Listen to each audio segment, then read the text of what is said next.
निश्चित रूप से आइए एवरीडे लाइटनमेंट सीरीज के इस ऑडियो समरी में वृद्धिशील शिक्षा की अवधारणा के बारे में अन्वेषण करेंगे तथा जानेंगे कि वृद्धिशील शिक्षा में क्या क्या शामिल हैं तथा उनके क्या क्या लाभ हैं। वृद्धिशील शिक्षण एक सीखने की तकनीक है जिसमें समय के साथ निरंतर क्रमिक प्रगति शामिल होती है। गहन अध्ययन सत्रों पर ध्यान केंद्रित करने वाली पारंपरिक शिक्षण विधियों के विपरीत वृद्धिशील शिक्षा नई जानकारी या कौशल के लगातार और नियमित प्रदर्शन तथा सीखने पर जोर देती है। वृद्धिशील शिक्षा के मुख्य बिंदु में पहली लगातार अभ्यास, दूसरी अंतराल पर दोहराव, तीसरी निरंतर सुधार, चौथी अनुकूलनशीलता, पांचवी दीर्घकालिक अवधारणा, छठी स्वनिर्देशित शिक्षा शामिल है। इनमें से हम वृद्धिशील शिक्षा के पहली प्रमुख बिंदु की लगातार अभ्यास के बारे में जानेंगे। लगातार अभ्यास वृद्धिशील शिक्षण सीखने में छोटे प्रबंधनीय अध्ययन सत्र या विस्तारित अवधि में नियमित रूप से आयोजित अभ्यास सत्र लगातार अभ्यास में शामिल होते हैं। यह दृष्टिकोण सीखने को सुदृढ़ करने और धीरे धीरे महारत हासिल करने में मदद करता है। एवं दूसरी प्रमुख बिंदु अंतराल पर दोहराव है जो वृद्धिशील सीखने का एक प्रमुख घटक है।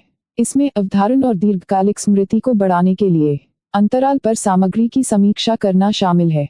समय समय पर जानकारी पर दोबारा गौर करने से शिक्षार्थी अपनी याद रखने की क्षमता को मजबूत करते हैं और समय के साथ अपनी समझ को गहरा करते हैं।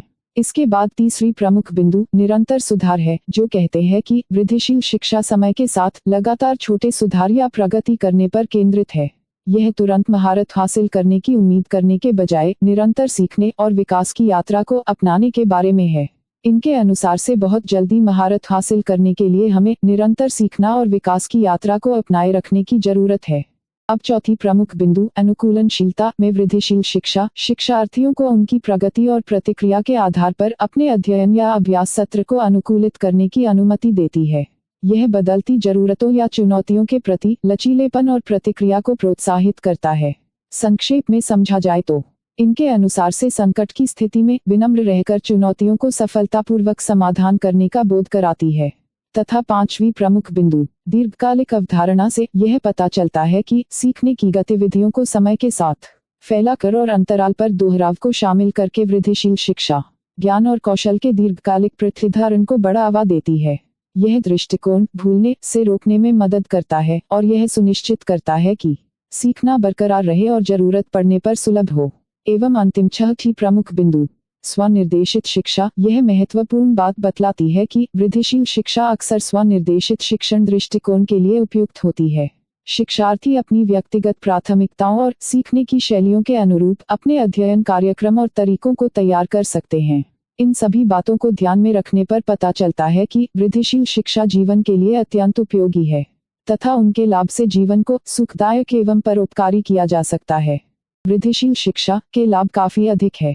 इससे प्राप्त लाभ को भी तीन मुख्य बिंदुओं में रखा गया है जिनमें पहली दक्षता, दूसरी लचीलापन, तीसरी दीर्घकालिक महारत शामिल है। यह जानने की कोशिश करते हैं कि मुख्य बिंदु किस प्रकार से लाभकारी है। जिनमें पहली दक्षता यह बोध कराती है कि वृद्धिशील शिक्षण अवधारण और समझ को अधिकतम करने के लिए अंतराल पर दोहराव और लगातार अभ्यास का लाभ उठाकर सीखने की प्रक्रिया को अनुकूलित करता है। दूसरी लचीलापन शिक्षार्थियों के पास सीखने के लिए अपनी दैनिक दिनचर्या में एकीकृत करने और अपने शेड्यूल और प्राथमिकताओं के अनुरूप अपनी अध्ययन आदतों को अनुकूलित करने की लचीलापन है। एवं वृद्धिशील शिक्षा के लाभ की तीसरी प्रमुख बिंदु दीर्घकालिक महारत के बारे में जानेंगे तथा यह किस पर समर्थन करती है। दीर्घकालिक महारत क्रमिक निरंतर प्रगति पर ध्यान केंद्रित करके वृद्धिशील शिक्षा गहरी समझ के विकास और विषयों या कौशलों की दीर्घकालिक महारत का समर्थन करती है। वृद्धिशील शिक्षा शिक्षण सीखने के लिए एक संरचित और प्रभावी दृष्टिकोण प्रदान करती है जो लगातार अभ्यास, अंतराल पर दोहराव और निरंतर सुधार पर जोर देती है। शिक्षण सीखने के सिद्धांतों को अपनाकर शिक्षार्थी समय के साथ नए ज्ञान और कौशल की अपनी धारणा, समझ और महारत को बढ़ा सकते हैं। उम्मीद है कि वृद्धिशील शिक्षा के बारे में यह जानकारी अच्छी लगी हो तो चैनल को सब्सक्राइब कर दें। इस चैनल पर आप रोज नई जानकारी को प्राप्त कर सकेंगे तथा इसे अपने मित्रों एवं सहपाठियों को शेयर करें ताकि वह भी शिक्षा को अपनाए रखें और उनके लाभ को प्राप्त कर सके। धन्यवाद।